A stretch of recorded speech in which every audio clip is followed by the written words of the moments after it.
This is a production of Cornell University.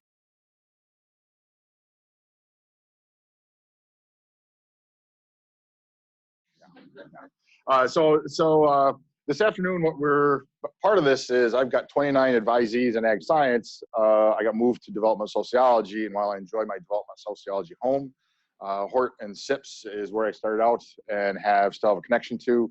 So this is part of the process of me applying back for joint membership between DSOC and SIPS.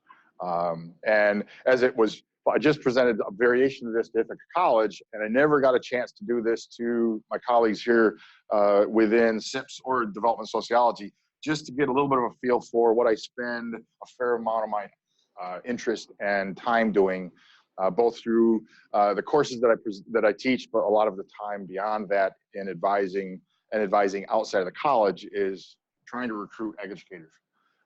For New York State specifically, but I'll show you some statistics related to the interest and demand for where we're doing. I also cultivating connections. I found out my only plant, is my mic working? It is, all right, isn't it? My only plant tie is my Christmassy hot chili peppers. So I pulled my cow one out because I do the plant one was a little thin, and I decided it was time for a tie. And really what we want to do is focus a little bit on a background for where agricultural education is. I'm really talking, there's certified K through 12, but we typically teach 6 through 12. I do have one young lady who just started, recent Ithaca College grad, is now teaching 1st and 2nd grade as part of a rotation. So we're gaining traction in actually using that K through 6 piece. We spend most of our time focusing in the high school and really doing two different things. As a general background, we really are STEM approach. The A either includes agriculture or arts, depending on who you want to talk to. My art teacher, who was across the hall from me, we used to argue back and forth because the A fits either way, but it's very STEM focused. It is very much focusing on literacy and career centered elements. So part of that is taking high school students, getting them into the community or into the elementary, and just doing some general awareness of the broad spectrum of agriculture, including plants and animals and our interactions. That's part of what horticulture and SIPS, but horticulture especially, is very engaged in the human component of ag, and that really relates very carefully to ag education. It's part of what we do as a regular part of the process, is first get them aware of the details and then realize how we work with it. And part of that process is very career driven. The idea, they're usually with us at that bottom bullet, they're here usually in 3 or 4 courses. And the idea is to share them. Not all of them go into agriculture, but they gain an awareness. And you would be surprised how many of them find out that in their career, agriculture will touch them somewhere in the process.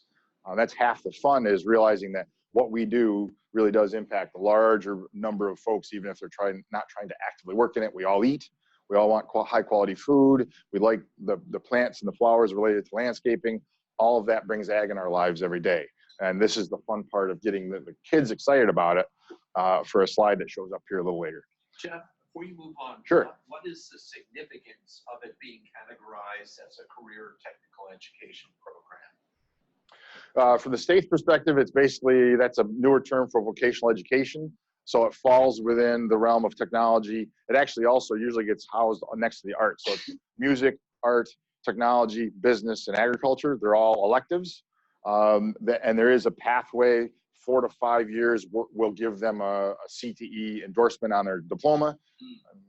Doesn't really do anything for them one way or t'other, but there is a format, and that there's a whole group of CTE-based organizations, of which FFA is one of them.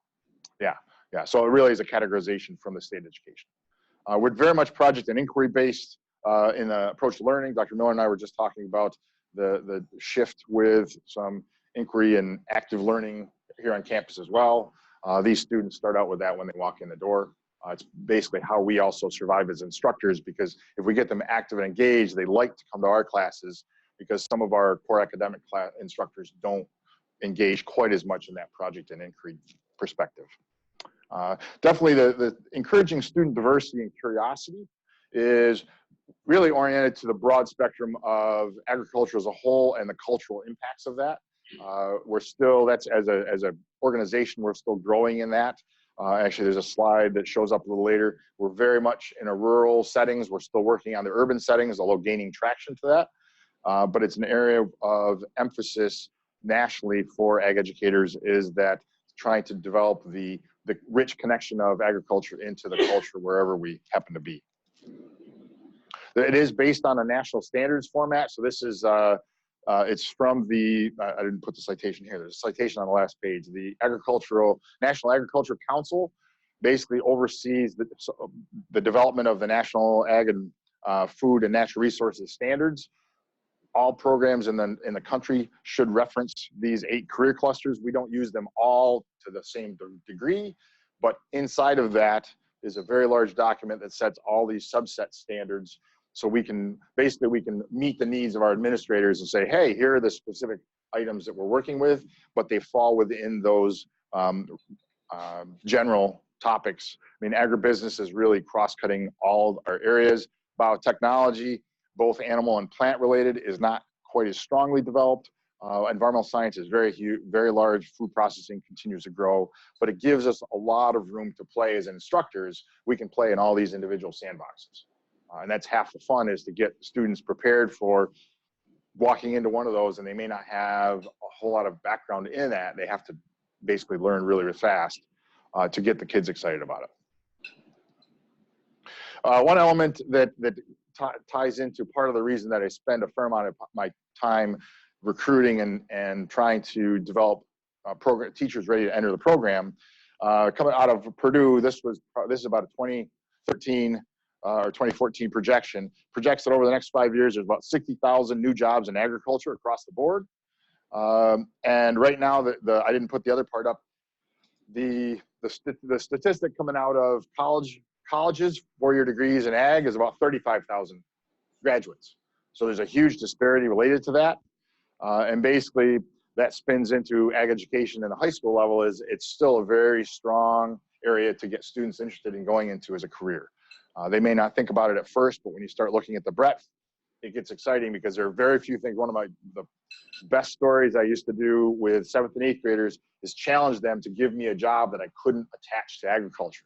Well, NBA player, yeah, you're playing on hardwood. That's all forest. You got to do it. Any type of athlete, in most cases, were natural turf back in the dark ages. Now it's kind of astroturf, but there's still an agricultural component to that perspective. And it was a lot of fun to try to have them challenge where our career possibilities were, and I could spin all of them back to at least some broad spectrum of agriculture.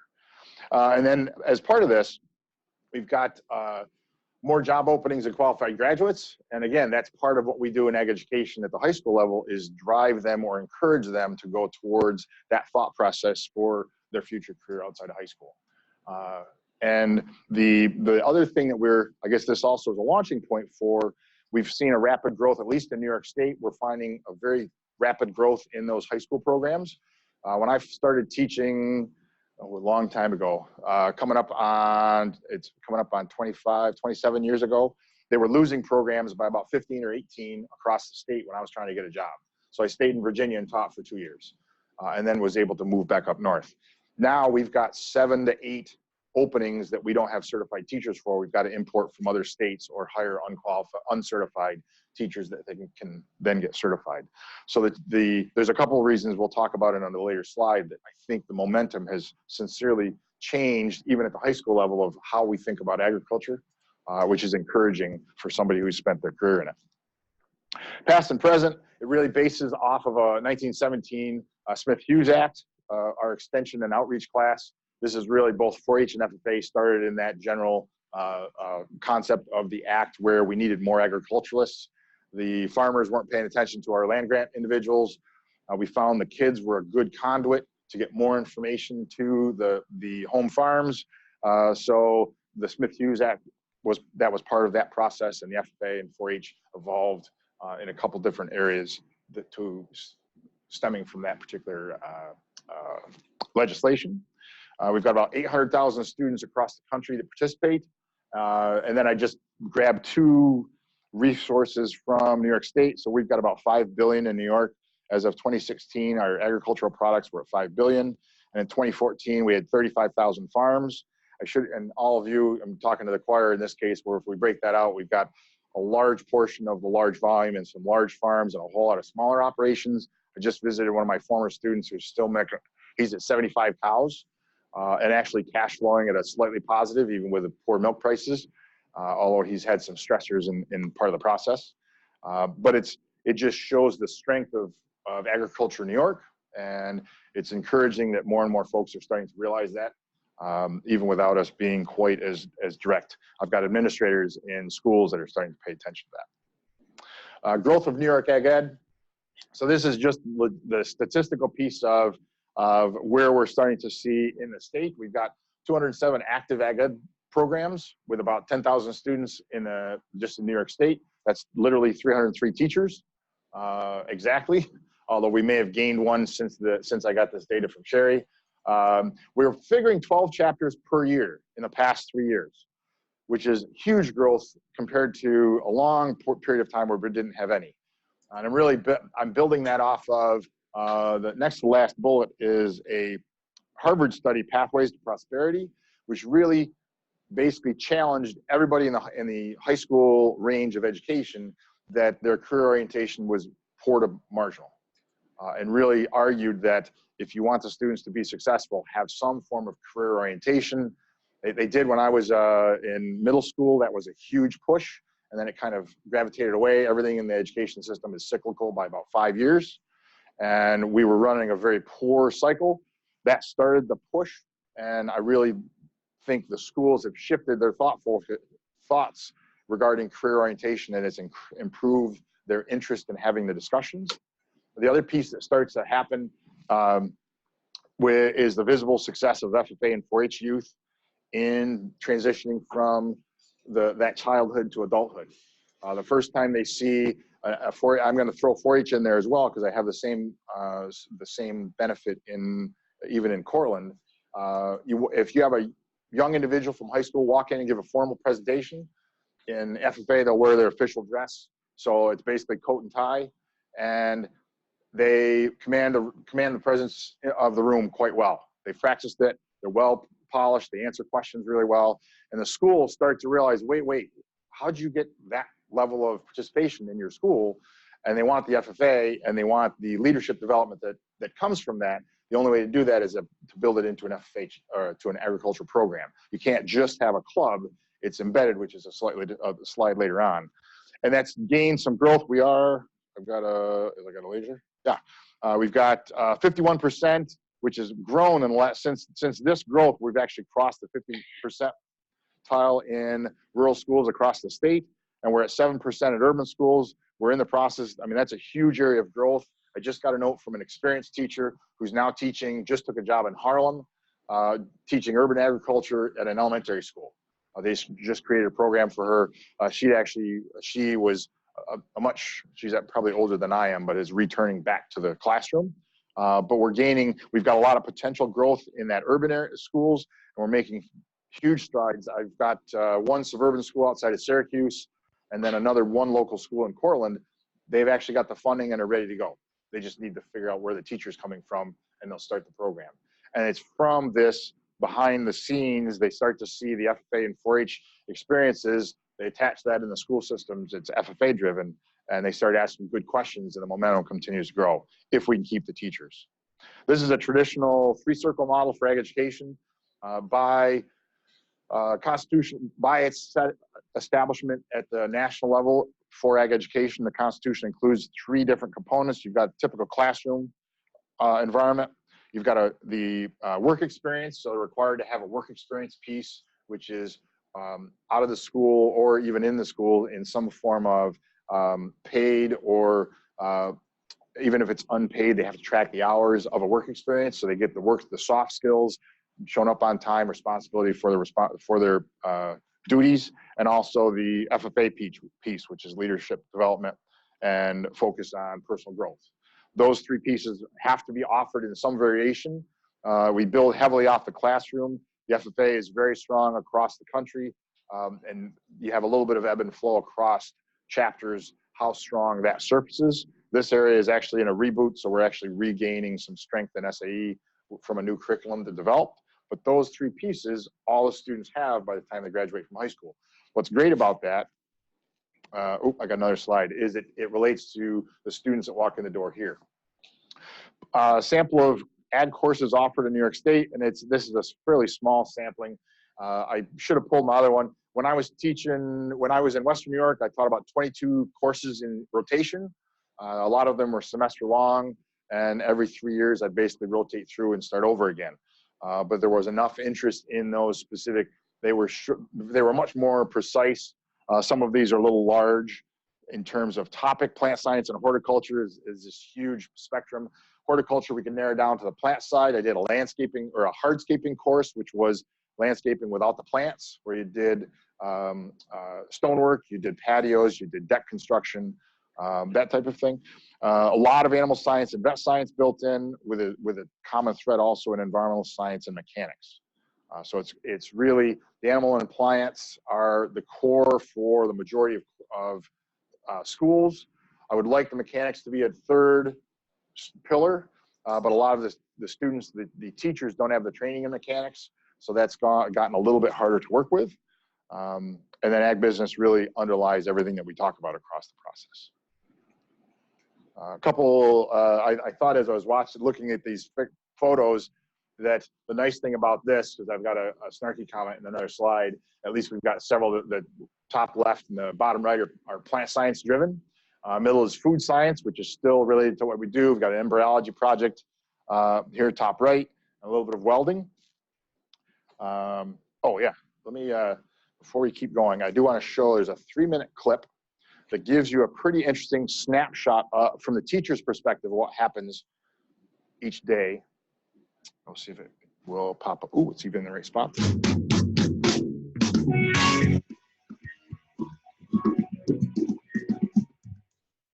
Agricultural education.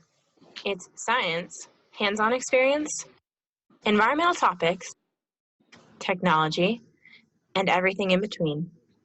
Get your hands dirty in a barn, in the lab, or in the shop. Take classes geared towards what you want to do, and be engaged in almost anything but sitting through another PowerPoint.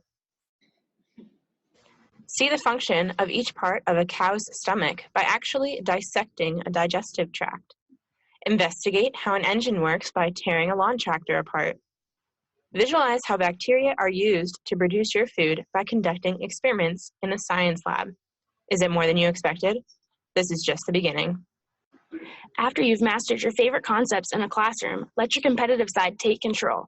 Participate in events that will help prepare you for a successful lifelong career. Judge livestock. Create flower arrangements. Present a research project. Or measure a tree in student-centered career development events. Work hard, offer the hopes to win a trip to the National FFA Convention held in Louisville, Kentucky. While you're there, take advantage of being one of over 500,000 FFA members, that is. Develop yourself, serve others, and realize what true passion is as you are surrounded by your best friends in blue corduroy. Classy, we know, but it's been a tradition and a sign of excellence for 80 years, and it's not about to change anytime soon. FFA is the perfect place to achieve the level of recognition you deserve from your hard work in your area of interest. As the largest intracurricular youth organization in the world, your FFA experiences will prepare you for and connect you to outstanding life opportunities. Have fun outside the walls of the school when you get the opportunity to serve. Agricultural education and FFA involvement takes you into the community, doing community service projects while being engaged and active in your community surrounded by your friends. Make connections with local employers and other rock stars in your community that can prove beneficial later in life. Now let's not forget the room for financial gain. Agricultural education classes set you up with an individual project or work experience that allows you to be recognized for your efforts. And 9 chances out of 10, you're already working on something that will work as a project for agricultural education. However, by joining an ag class, you gain the potential to be recognized at the local, state, and national level with awards, and the chance to win some pretty hefty cash prizes. Don't just think outside the box. Imagine education without a box when you enter into agricultural education. The opportunities are limitless and the excitement is never ending, but only come if you are prepared for the time of your life.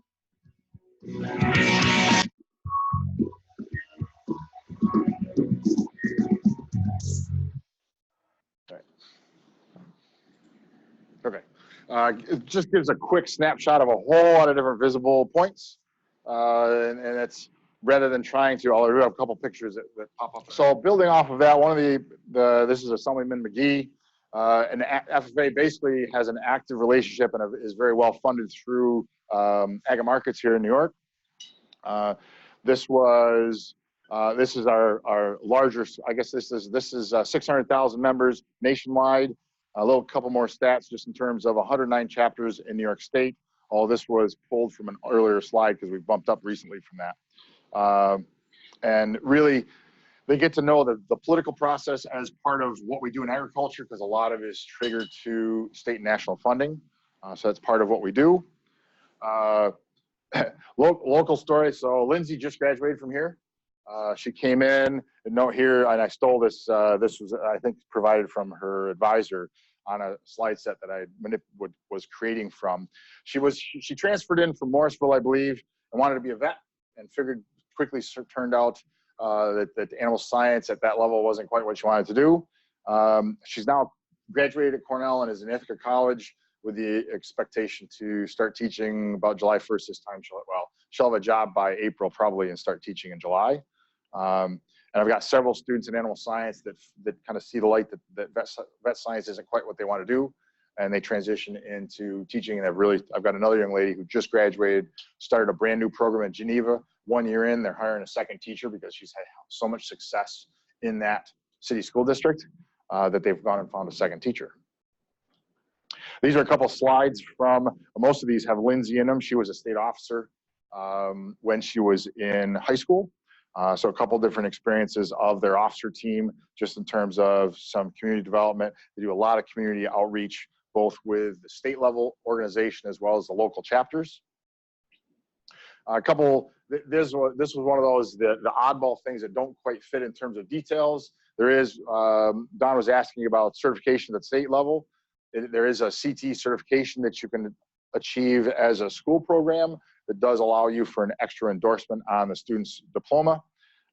There typically is, what I've noticed from teaching is the students that walk into the program, if they get hooked into something in agriculture they really are excited about, they'll survive English and math and social studies because they go to class each day to have fun. I had one, actually a couple kids that were great mechanics, but really struggled in English and math. And they got through English and math because they could come down at least once during the day and just be in a comfort zone and learn what they wanted to learn. But it helped them get through the process. Hands-on inquiry and based learning on a regular basis. You saw a lot of the images are very much engaged. There's still technical background behind that, but part of the process is learning by doing is one of the underlying mottos of the FFA. There's a lot of college credits that, of course, don't apply to Cornell. There's several programs that'll develop college credits through their agriculture programs, either through SUNY Morrisville or SUNY Cobleskill. So depending on the path they go, they can start out with a fair amount of college credits, as long as they don't go here. Flexible sciences, a lot of them, I was teaching a food science, environmental science, and there was a third one that was science credit for the high school. So they didn't have to take biology, chemistry, and physics, although I encouraged them to do that. They could also take an agriculture class and get science credit for their agriculture classes. You notice that we didn't talk a lot about a lot of travel opportunities. Each year they'll get to go to a couple of statewide events, plus the national convention. And travel just started, or they go to summer camp and they start to intersect and network at a very young age. So in high school, by the time they graduate high school, irregardless of Lindsay, who was a state officer, they've got a small network of folks they know from across the state, and in some cases the country, that they then start intersecting with at the college level. So it really starts that networking early. The community involvement is something I didn't talk about quite as much. The slide showed a little better of that. Very involved in active participation. Each chapter is really developed from the needs of the community. So there's going to be some customization. It's not a cookie cutter pattern that fits in every school. They really design what's needed in that area. because it is totally an elective. If the students aren't taking it and the parents don't want students to take it, it will fold and we won't have programs. A lot of school pride, and I think that's true of most schools, but the FFA individuals have a tendency to be very, very supportive and develop a really good, strong community culture. With a $350,000 grant in this year's budget for new and existing chapters, that actually is an incentive grant. This is the third year, I believe, where new programs get a little bit of a bump in resources so they can buy some new equipment and really establish a stronger program, thanks to the governor putting it into their budget. Relevance to Cornell, I didn't check this year, but the last time I checked, 9 to 10%, between 9 and 10% of FFA freshmen either had, or FFA Cornell freshmen either had 4-H or FFA background. It's, yeah, Cal's freshmen, not Cornell, Cal's freshmen either had FFA or 4-H in their background. I also find that ag literacy and career focus, it just is a natural fit for them to sweep into Cornell. The other benefit is the SUNY program, SUNY Cobleskill and SUNY Morrisville, a little bit of SUNY Canton are also seeing growth, as well as, I don't know if Alfred State has changed their name back to SUNY Alfred or not.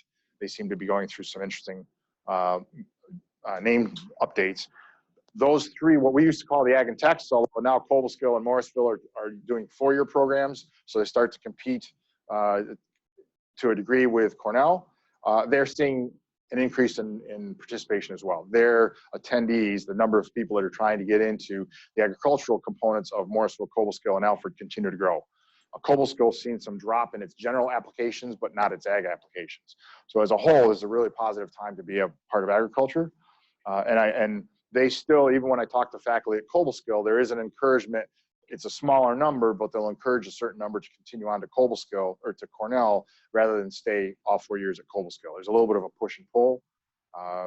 We'll see where how that develops, but we do continue to get transfers from the key ag and techs.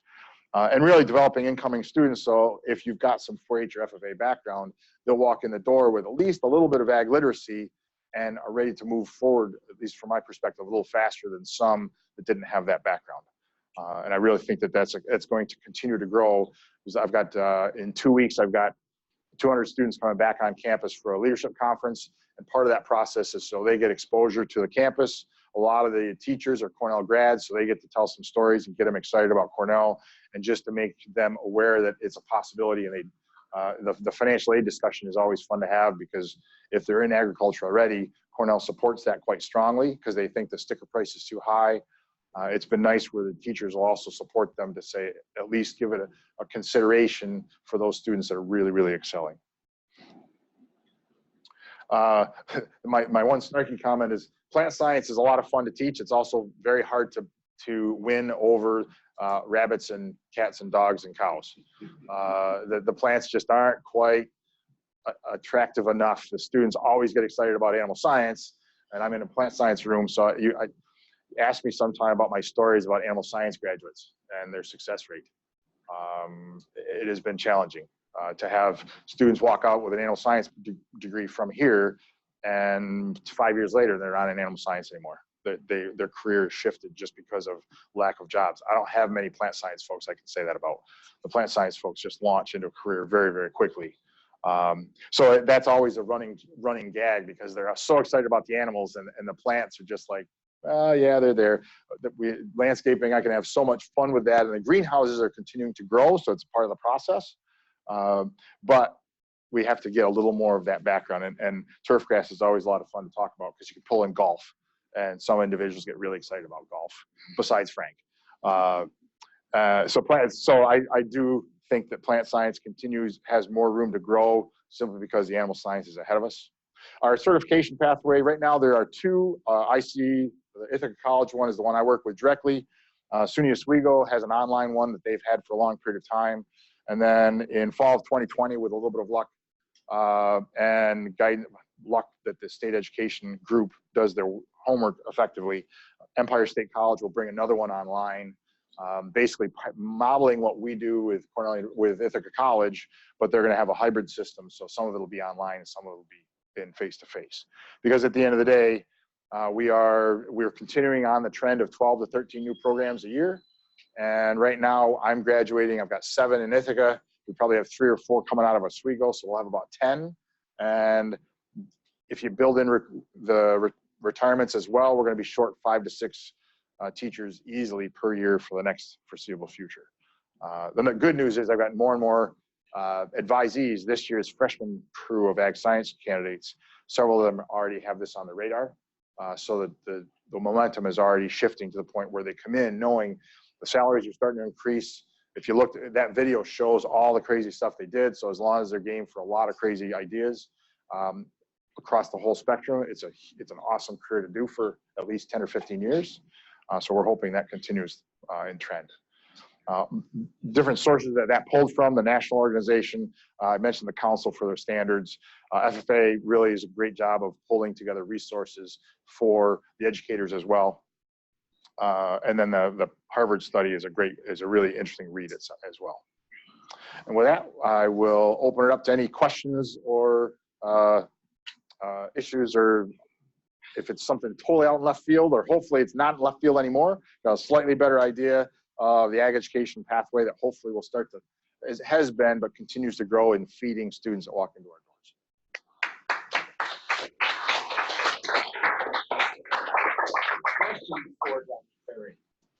Yeah, so much of your presentation focused on ag education, preparing students to go into college to study ag.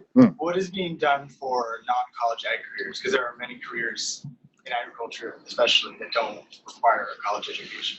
So the question was, the primary discussion was for college-driven careers, and what about the careers that don't require a college degree, specifically in agriculture?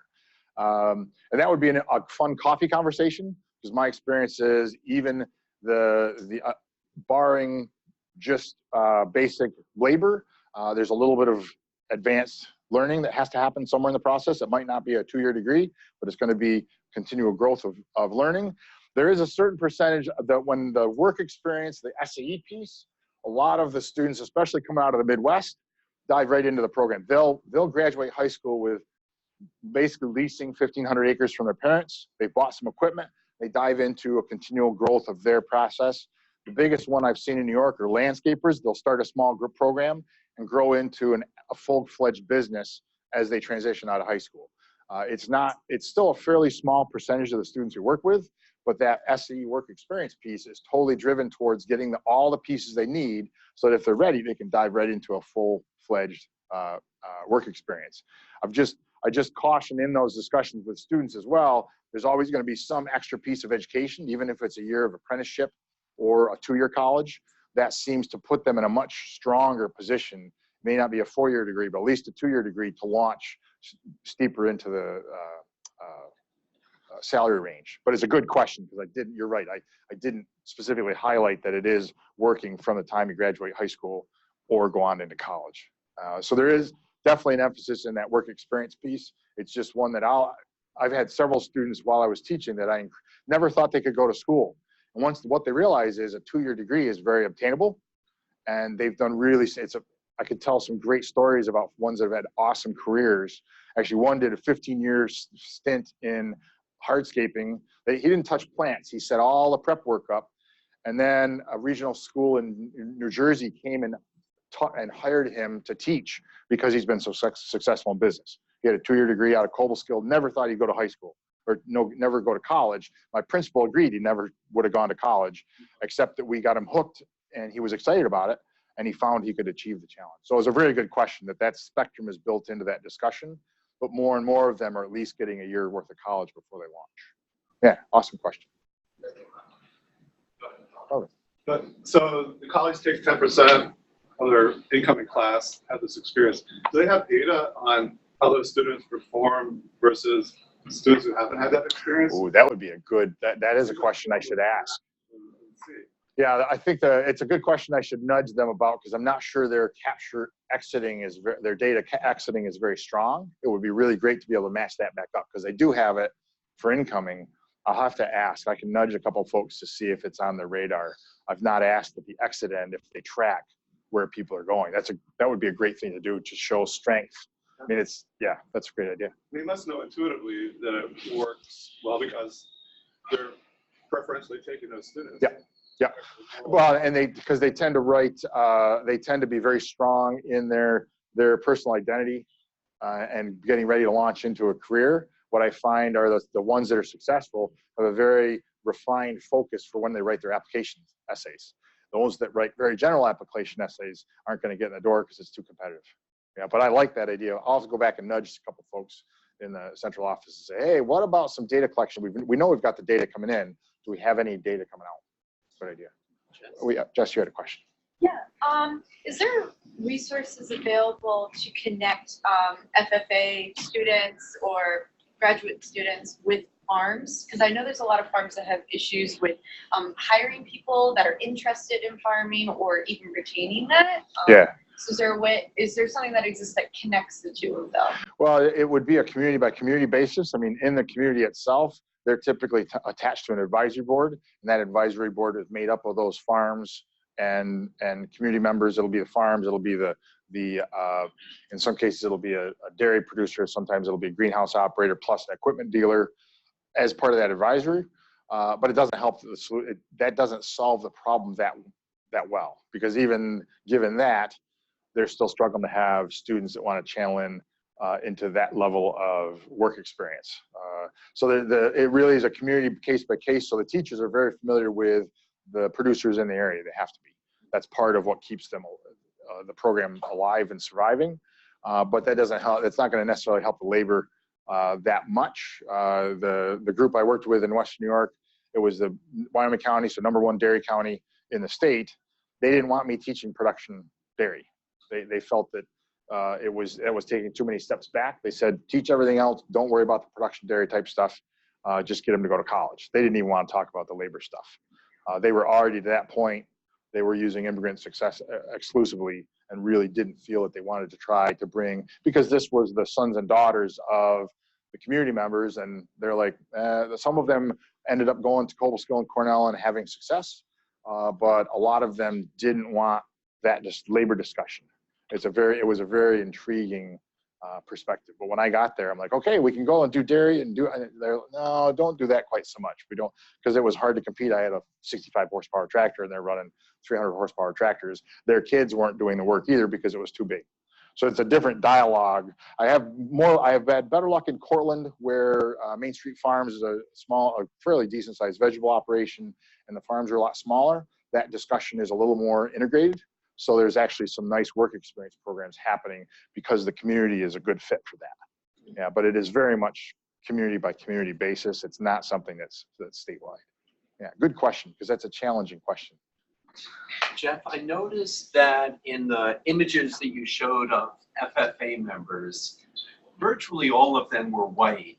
As FFA moves more into urban programs, are you starting to see more racial ethnic diversity? So our largest program in New York State is in Queens. Largest FFA numbers and largest number of teachers. They've got 8 to 10 teachers on board. It's a 500 student program, 99.8% non-Caucasian. So it's Latinos, Blacks, all different spectrums, very, very few Caucasian individuals. And so that's the trend. The growth in the urban areas is slow, but that's a lot of the time because the teachers right now are coming out of rural experiences. We're trying to recruit. I did have one young man just finished from John Bound, just finished his degree. He's now teaching in John Bound. So that's going to be the next hurdle we're working with, is how do we recruit an urban-based workforce to go back into that area that have the agricultural spectrum, because that diversity is there for sure. We're actually, the other place I've got, they just started a charter school in Syracuse, OnTech. It's an agricultural basis. And that one is very culturally diverse, and they're really having some great success and growth from as they add each grade. It's agriculturally driven. It's a very mixed teaching cultural base as well. And I think that's the moving trend. The primary reason you see this is the Midwest is still extremely lack of diversity across the Midwestern states. And that's a large portion of our membership is Oklahoma, Texas, Georgia, it's very hard, and the urban environments, the urban centers are still not really strong yet. Yeah, good question, and that's one the FFA is very aware of. What we're trying to continue to grow. I mean, our next growth phase is in the urban areas. Yeah, that's our projection. Yeah. Final questions for Jeff. We got one. I was just wondering if a school district doesn't have the funding or the resources for a full-fledged FFA program, what would you recommend? How would you recommend that they integrate this into their school system somehow? Repeat the question. So the question was, if the school district is limited on funding, really isn't in a position to have a full-time agriculture program, how do you integrate the process? Within the school systems, what happens quite a bit is long-distance learning. I've got a couple schools that will actually remotely feed out to 3 or 4 neighboring schools. They have a joint FFA, so at night they'll come together for meetings once a month, and that advisor oversees 3 or 4 different schools. And in some cases, even locally in Tully, they'll bus students from one school into Tully for participating in that event as well. I mean, the other group I didn't specifically talk about, but the other thing to do is make sure you've got a strong 4-H, because the 4-H is community driven and really has a lot of the same intersecting interests. So in some cases, the 4-H can take over that role if the school system just doesn't have the resources. But we have had a lot of success with partnering and sharing of teachers and facilities across a couple different schools. Yeah, that's a good question. It's one we continue to wrestle with. The nice thing is right now there seems to be because I've even got Cincinnati is one of the smallest schools I've ever run into, and the superintendent has found resources. He's ready to go next year. He's like, okay, we've had a couple of retirements. We've been kind of repurposing our staffing, and he's created, because a lot of these teachers are also dual certified in biology. So they'll also help teach the core academic classes while they're teaching some agriculture classes. Good, very good question. All right, I want to again thank Dr. Perry for his presentation. Thanks for sharing this afternoon. This has been a production of Cornell University, on the web at cornell.edu.